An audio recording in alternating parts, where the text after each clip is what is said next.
그럼 향후 생산성 증가의 핵심이 역시 말씀해주신 대로 AI가 될 것 같은데, 이 AI가 사실 여건만 된다면 어떻게 보면 생산성을 무한대로 증식시킬 수 있는 거잖아요. 소프트웨어이기 때문에 컨트롤 C, 컨트롤 V로 무한대로 증식시킬 수 있지만 한 가지 좀 문제가 있잖아요. 그걸 돌리는 전력이 무한하지 않다는 것. 그렇다면 그 부분에서 어떻게 보면 보틀렉이 발생할 것 같은데, 이것과 관련해서 좀 투자의 아이디어가 있을까요?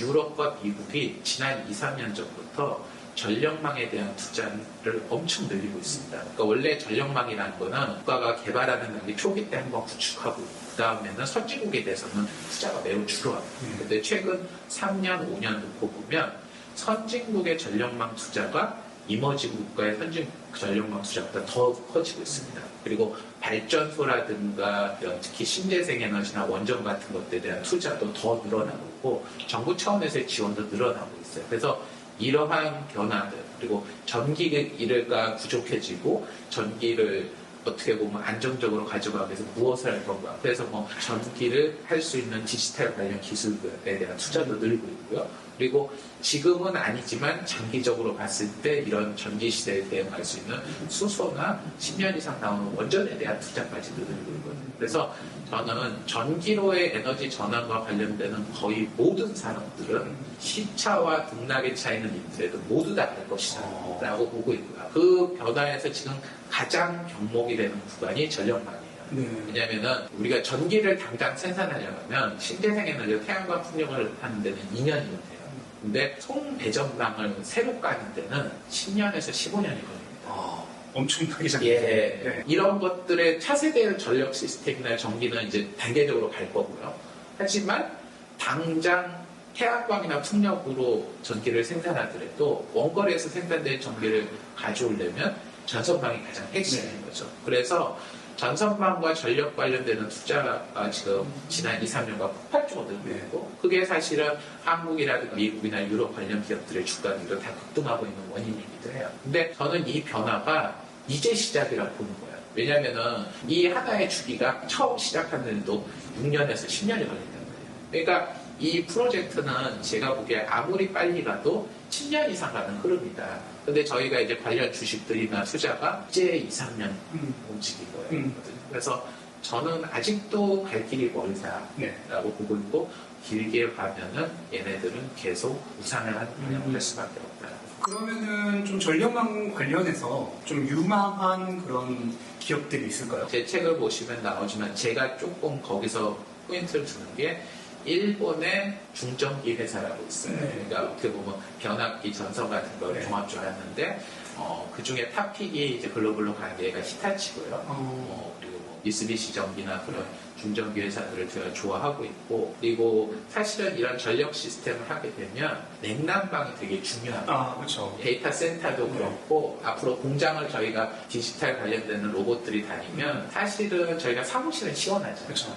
그게 이유가 사무실에 있는 직원들을 편하게 하려는 게 아니라 사무실에 있는 컴퓨터들 고장나면 안 되잖아요. 쿠팡도 지금은 사람이 이렇게 물류를 배송 나누거나 하면 거기는 덥죠. 근데 거기가 로봇이 돌아다니려면 시원해요. 그렇죠. 예, 그래서 사실 저는 한국의 LG전자 같은 회사도 그런 사업이 앞으로 커질 거라고 그래서 그런 회사들은 주목하고 있습니다. 그러면은 그 전력망 회사와 에어컨 회사. 그렇죠. 좀 이런 것들을 통째로 관리하는 중전기 회사 이런 쪽도 주목하고 있습니다. 근데 이런 회사들은 사실 조금 약간 뭐라 그래야 되지? 고전적인 회사라고 해야 되나? 유틸리티 관련된 쪽 회사들이잖아요. 그럼 그런 회사들은 우리가 알고 있는 이미지는 약간 좀 성장주라기보다는 좀 잘 나가면은 그런 성장주? 그런 기업들이 많은데 좀 그런 기업들의 시대가 다시 그럼 좀 오는 건가요? 전력 회사들 있잖아요. 우리 한전 같은 회사. 근데 데이터 센터가 집중되어 있는 지역에 있는 전기 회사는 주가가 폭등을 하고 있습니다. 가장 대표적인 뭐가 있을까요? 네, 회사에 까먹었어. 근데 올해 들어서 이북의 유틸리티 주가 상승률이 굉장히 그렇죠. 그러니까 이게 이제 저희가 그냥 과거의 관점이 아니라 전기로 뭔가 바뀌어가면서 거기에 들어가고 있는 그 파이프라인에 있는 병목 라인들은 모두 슈티지가 될 수 있다. 그러니까 그런 관점에서 기업들을 다시 보시면 조금 생각이 달라졌을 거예요. 십수년 전 시가총액 1위 기업이었던 제네럴 일렉트릭. 그게 시가총액 1위도 한 방에 훅 갈 수 있다의 대명사였잖아요. 그렇죠. 어쩌면 다시 한 방에 훅 올라올 수도 있는. 그러니까 사실은 G가 회사가 네. 세 개로 쪼개졌어요. 그렇죠. 네, 그래서 세 개로 쪼개져서 의료기기하고 항공기 엔진 부품 그리고 여기가 원래 전선 그렇죠. 전력회인데 그게 이제 G 베르나로 바뀌었는데 저는 이 G 베르나도 제가 가지고 있는 주식 중에 네. 하나거든요. 좋아하는 회사고 저는 G 베르나가 지금 밸류에이션이 좀 비싸긴 해요. 그렇긴 하지만 미국 내에서의 그런 전력선비 발전기 관련되는 미국 내 몇 안 되는 업체고 미국에서 그런 것들을 되게 투자가 미국에서 집중이 되고 있기 때문에 저는 유망하게 봅니다. 그래서 이제 그런 변화들이 어떻게 보면 기업이 과거에 이제 G가 이렇게 몰락하던 과정에서는 그게 아니었지만 지금은 좀 관점이 또 다시 봐야 되잖아요. 네. 어떻게 보면 이렇게 세상이 바뀌는 변화인데, 이 세상이 바뀌는 변화로 이제 앞에 설명해 주신 디지털 트랜스포메이션, 그 다음에 전기 중심으로의 전환이 있고, 마지막으로 앞에서 잠깐 테슬라 할 때 얘기를 하셨지만, ESG도 하나의 변화로 보고 있어요. 근데 이 앞에 두 가지는 그래도 어느 정도 연관성이 이해가 되는데, 여기 ESG는 왜 껴있는 건가요? 그러니까 사실은 ESG가 제가 이 책을 하거나 얘기를 했을 때 가장 많이 논쟁이 되는 거예요. 특히 뭐 ESG 펀드 망했다, 뭐 친환경이 지금 뭐 하냐, 환경 관련주 다 망하지 않았냐라고 하는데 제가 이제 그런 얘기를 드릴 때 ESG에 대한 오해가 있다라는 말씀을 드리고 저는 ESG라는 말보다 GSE를 좋아합니다라고 얘기를 해요. 그러니까 투자자 관점에서는 G가 제일 중요하고요. 그 다음에 S가 중요하고 E가 중요하다고 말씀드려요. 그리고 GSE가 됐건 ESG가 됐건 본질이 뭐냐라고 말씀드릴 때 저는 이 말씀드린데 기업의 질적 퀄리티를 수치로 표현하는 방식이다라고 얘기를 드려요. 근데 이 ESG는 수치화가 원래 불가능하다고 알려져 있는. 그 부분이 사실 많은 오해예요. 그러니까 지난 10년간 그러니까 기업이 가지고 있는 질적인 거, 뭐 예를 들어서 이제 설명을 드리죠. 기업이 되게 돈을 많이 버는데 현금도 많고 그런데 회장님이 약간 갑질을 한다든가, 혹은 지배 구조에서 오너가 마음대로 전행을 한다든가, 뭐 회사 내에서 되게 오염물질 같은 거 많이 생겨가지고 주변 환경을 파괴하는데 신경도 안 쓴다든가, 혹은 이제 거기 직원분들에서 남자 여성이 있는데 뭐 여성 직원에 대한 성차별적인 문화가 만연한다든가. 그 주주들한테 배당도 안 주고 아예 안 한다든가 이런 것들을 저희가 수치로 뭔가 표현하기가 좀 어려웠어요. 그렇죠. 저 회사는 뭔가 그런 거 같기는 한데 뭔가 그런 거. 근데 이 작업들을 대량화시키는 작업들이 지난 10년간 굉장히 많이 진행이 됐습니다. 그리고 이 진행 과정에서 또 AI가 들어가요. 그러니까 AI를 통해서 데이터들을 집계를 하면서 이걸 수치화시키고 랭킹화시키고 등급화시키는 게 많이 가능해졌습니다. 뭐 예를 들어서 저희 요즘에 트렌드 같은 경우 보면 SNS에 있는 어떤 트렌드를 뽑아서 그거의 수치나 움직임을 통해서 유행이나 이런 것들을 적기도 하잖아요. 그러면 예를 들어서 링크드인이나 블라인드 같은 데에 있는 수많은 기업의 각기에 있는 직원들이 회사에 대한 불만이나 점수를 할 거 아니에요.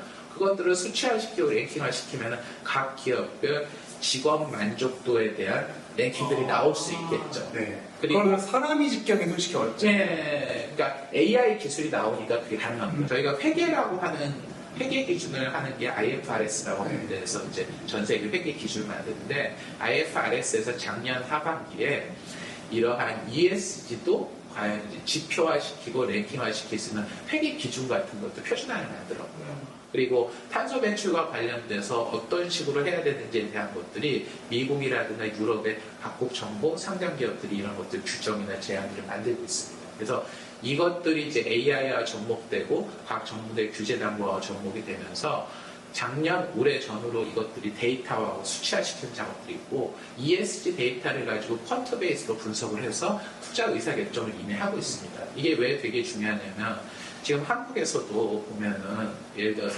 NC소프트 같은 경우에요. 몇 년째 주가가 빠지고 있죠.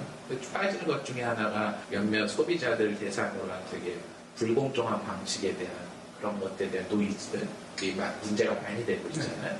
근데 이제 그런 것들을 단순히 재무 분석으로만 놓고 보면 항상 싸고요. 하지만 그런 리스크들을 충분히 발견할 수 있고요. 뭐 예를 들어서 우리나라 유통업계에서의 A그룹과 B그룹을 놓고 보면 이 그룹은 굉장히 유통업계에서도 직원들한테 뭔가 박하다고 하는데 그런 기업들이 그렇지 않은 기업들에 비해서 밸류에이션의 차이가 나는 경우도 있고요. 근데 이런 것들을 과연 수치화시키고 데이터베이스 할 수 있는 거냐 없는 거냐 라는 것들이 지금 나오고 있는데 이게 지금 점점 가능해지고 있고요. 그리고 제가 여기서 하나 더 말씀드리면 그런 기업들을 운영하는 직원과 그 기업들의 소비자들이 최근 들어서 MZ들이 빠른 속도로 올라오고 있고요. 근데 이 MZ들은 공정이라는 걸 되게 중요하게 생각하고 있고 SNS라든가 이런 것을 통해서 정보 교류가 빨라져요. 그래서 이런 불공정하거나 뭔가 회사 내 부당한 부분들이 있을 때 빠른 속도로 회사 내 리스크로 작용하는 거예요. 예를 들어서 한국에서도 지금 최근 들어서 성과급 이슈와 관련돼서 뭐 LG 에너지 솔루션이나 SK 하이닉스 같은 대기업들도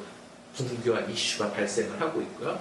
모 기업의 대기업 가치 사건들이 확 퍼지면서 주가가 폭락하는 경우도 있고요. 액티비전 블리자드라고 하는 미국의 굉장히 큰 회사도 직장 내 여성 성차별적 문화가 고도화 되면서 회사가 거의 거덜나서 망하다시피 해서 그냥 마이크로소프트한테 강제로 매각되다시피 넘어갔거든요. 그러니까 이런 위험들이 점점 커져야 했고 이 위험들이 MZ세대들이 직원이자 소비자를 활동하면서 위험이 더 빨라지고 가속화지고 더 커지고 있다.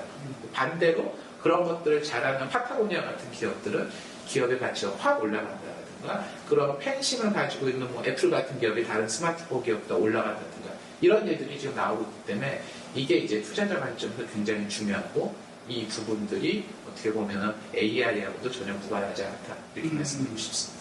그러면 그걸 AI와 연관시켜서 우리 같은 일반 투자자들이 실제 투자에 활용할 수 있게 좀 밸류에이션에 적용하는 팁이 있을까요? 그러니까 사실은 지금 말씀드린 이 데이터들은 아직까지는 굉장히 비싼 유료 데이터고요. 네. 저는 이제 첫 번째 제안드린 건 이런 투자들이 늘어나고 있다는 현실을 이해하시고 그러면은 우리가 어떤 기업을 볼 때, 예를 들어서 몇몇 소수 기업을 볼 때는 저희가 그 기업을 좀 잘 볼 수 있잖아요. 그랬을 때 재무적으로는 굉장히 싸 보이는데 얘가 조금 밸류에이션이 좀 낮아 보이는 친구들이 있잖아요. 그랬을 때 아, 세상이 바보고 내가 역시 천재여서 먼저 찾았다. 이런 관점으로 접근할 게 아니라 ESG, 기업 문화 측면 등을 봤을 때 이 회사가 굉장히 안 좋다면 이런 재무적인 디스카운트가 앞으로는 더 확대될 가능성을 열어놔야 된다.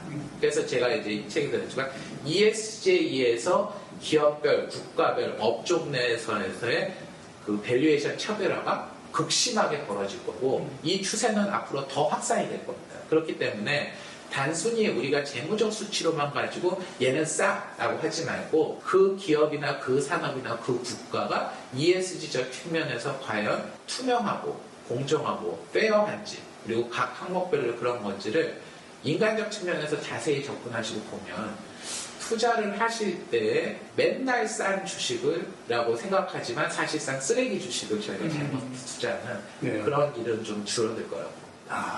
네. ESG 정말 중요하겠네요. 예. 네. 마지막으로 좀 구독자 여러분들에게 한 말씀. 저는 버크셔 해서웨이가 베이비 부머 시대의 성장을 같이 가는 기업에 투자를 하면서 장기 투자에 성공했던 것처럼 그런 시대의 변화에 이 영상을 보시는 많은 분들도 같이 동감하면서 장기적으로 큰 부를 이루는 데 도움이 됐으면 좋겠습니다. 감사합니다.